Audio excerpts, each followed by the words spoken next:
با سلام خدمت دوستای گلم، مخصوصا بچهای کلش باز.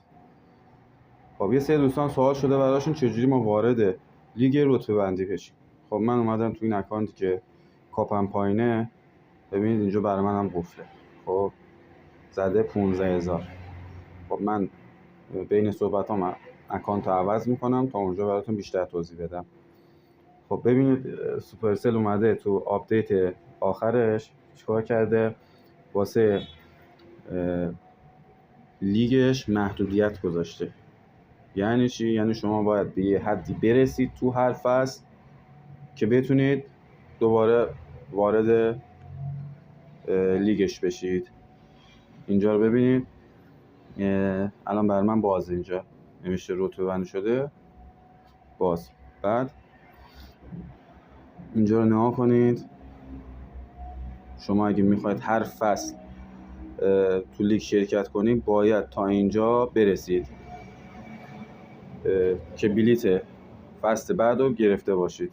نگاه کنید تا لیگ 4 قهرمانی. یا یه گزینه سخت‌تر دیگه هم هست که واقعا واسه منم سخته. من ببین الان کاپم اینجا 11000 و تقریبا 200، ولی اگه بخوای لیگ بعد شرکت کنی تو فصل بعدی باید به چند برسی؟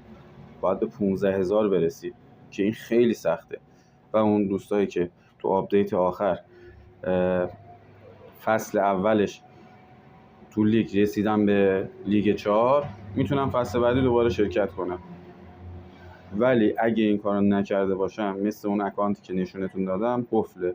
یا باید به 15000 من الان برسم اون اکانتی که بتونم لیگو شرکت کنم، یا هم که دیگه برای من قفله. اینجوری خیلی سخت شده این یه دونه گزینه. و اینکه بهترین گزینه این بود فصل اول شرکت میکردید. تا آموزش بعدی خدا نگهدارتون.